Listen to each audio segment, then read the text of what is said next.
I remember I was about to do skits, but it's just like, bro, I don't like, not that I'm not accustomed to this shit, bro, because, nigga, before I was like an antisocial demon, I was very a fucking social person, bro. Y'all really want to learn how I became like an antisocial person or like to myself for real, bro? All right, bro. So boom, nigga.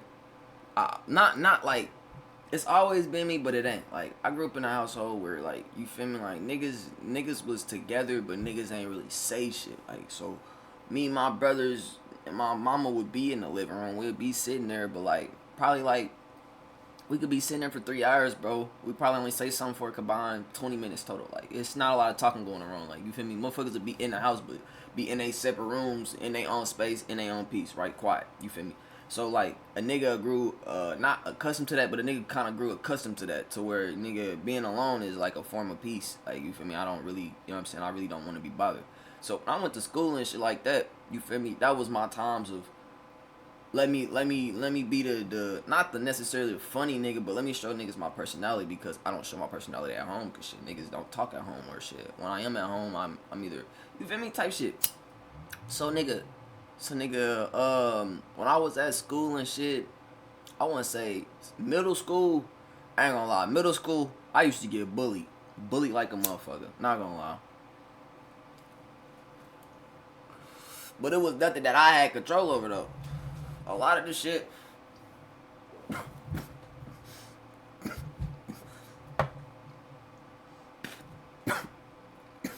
a lot of shit I used to get bullied for it with shit like the type of shoes I was wearing, you feel me? Like shit like that. Like you feel me? Like, you know what I'm saying? I like around when I went to school, niggas was wearing shit like LeBrons and Jordan Futures and you feel me? Shit like that. Nigga me, I didn't really I never been one to really care about fashion and clothes and shit like that. So my version of getting fleed, nigga, was going to Shoppers World and grabbing 2 pair of kicks at the beginning of the school year. It didn't matter what they was. You feel me? If I liked them, I was grabbing them bitches.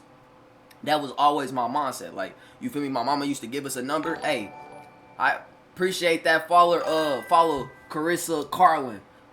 And how you doing? You feel me? I appreciate that. So in my mind, my mama used to give us a number. So like 100, 120. I'm doing good. How you doing?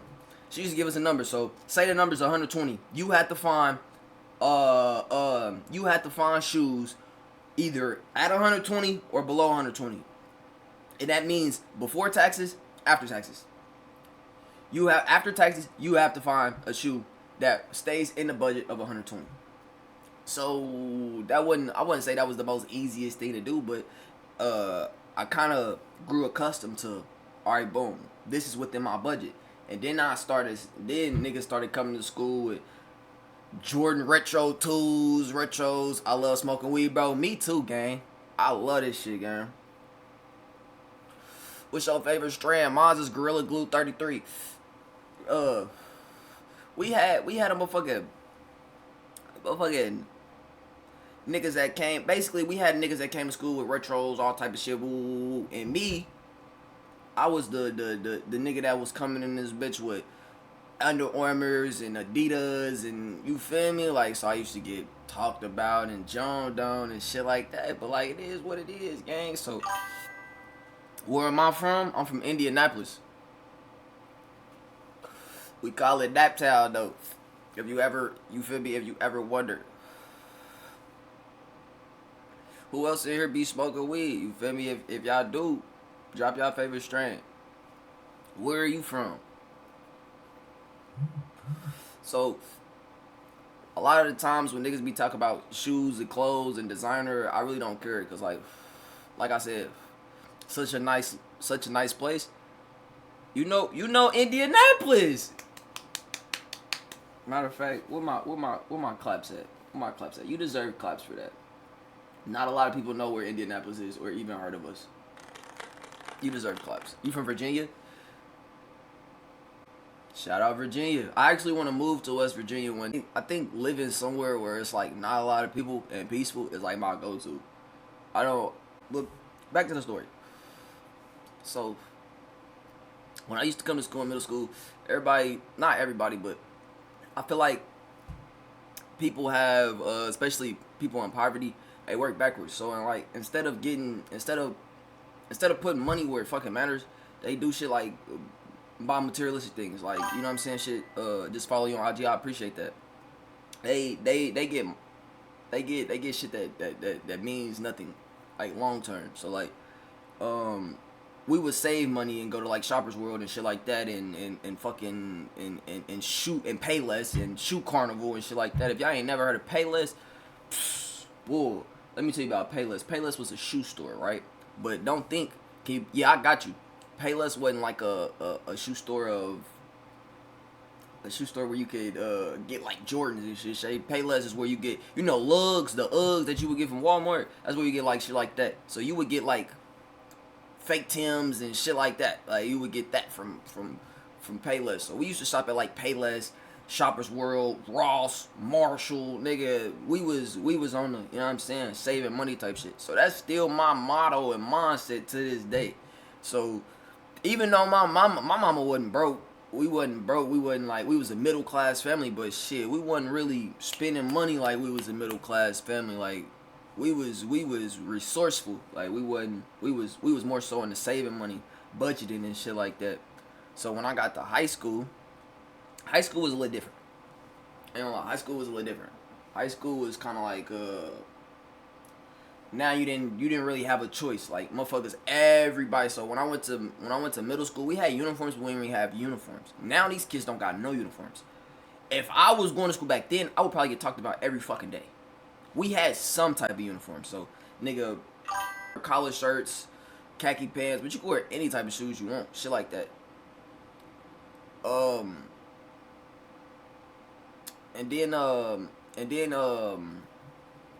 in high school we had to wear button ups, so it was like full on professional. We gotta dress all the way down, nigga, button up tie, cardigans, shit like that. So it was like less room for like a motherfucker to know like really what you do on the outside, unless they really link with you on the outside. So like people can't really judge you for what you don't got type shit. You know, so when you go to school, everybody is kind of like equal ground. Everybody on one equation. Everybody look the same, pretty much. You know what I'm saying? Somebody might have on Stacey Adams or Sperry's or something, but really, nigga, everybody got on the same attire pretty much from top to bottom. You know what I'm saying? So it was easier to like middle school. You could see like where motherfuckers really cared about the materialistic. It was not harder, but it was like, cause niggas always fucked with me for me because I'm just me. Like, I'm gonna be me with the janitor. I'm gonna be me with the kid that like anime because I like anime. I'm gonna find some. Everybody on this earth got something in common. So with me, we gonna find something in common. I might not like exactly what you like, but we can definitely coexist and have a conversation. You feel me? I'm not gonna look at nobody as beneath me because I'm a human just like you a human. So I wouldn't say it was harder to make friends, but a lot of people looked at you for what you had in middle school. When I got to high school, a lot of niggas couldn't do that because, like I said, we was dressed the same. You know what I'm saying? Like, your hair can't be no different really from mine. Yeah, we pretty much the same. So like, a lot of people was more down to earth. You could talk to motherfuckers. High school was fun as hell, bro. Class clown for real. I was social as fuck.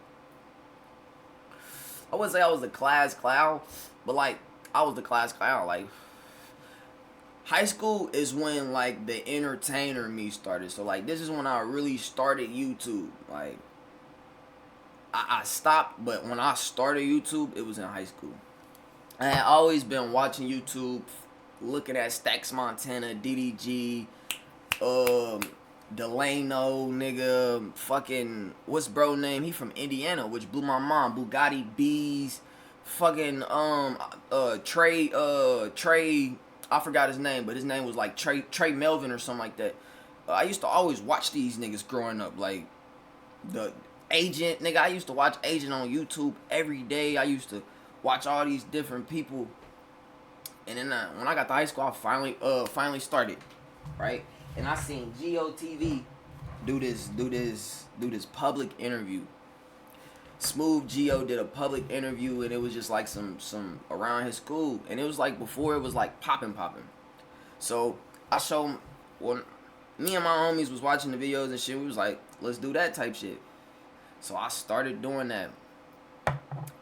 But that was like later on down the line. When I first started my YouTube, it was more so me in a room with the camera set up telling stories, like story times and shit like that. And motherfuckers was engaged in that shit. Niggas was engaged. Like, I wish I didn't delete these videos. And I'm gonna tell y'all why I deleted some of these videos. But I wish I didn't delete some of the videos. But I was engaged. Like, I had real engagement. You feel me? A lot of my subscriptions was from back then. So I'd probably be like, it'd be like 200-300 subscribers off just doing YouTube in high school. And then I started doing them public interviews. I don't know if I got any like still on my page though. Like, I think I deleted a lot of that shit. And then I started doing like 2K content and shit like that. And then I wanted to switch over to music. Not switch over, but I always had a kind of like a little love for music. So once I started doing music, I was like, I want people to take me serious doing this. So I cleared my YouTube channel. At first, I just privated them, cause I'm like, man, I might bounce back to this one day. It was always a thought in my head, I might bounce back to this one day. Like, I ain't gonna delete my videos. I'm gonna just private them. So I think it was like as I further got down the line, I just kept doing music. Like 2023, I kept going back watching my old YouTube videos. Like, bro, I might as well delete this shit so I can't even go back. And I deleted them. And I deleted some of my best regret deleting that shit, nigga. I should have kept my shit up, kept my shit rolling. Videos was there. And I deleted my shit. It was what it was. Yeah, it was what it was. I got rid of my public interviews. All of them. I don't have none of my public interviews. I kept my promposal just because that was like memories, you feel me? And then I kept my Jada Youngin vlog because like Jada Youngin had died. So it was like, that's memories. And then it was a couple more I kept, but like, bro, the public interviews, I deleted them. And I was like, fuck, why did I do that? And shit, it just was what it was after that.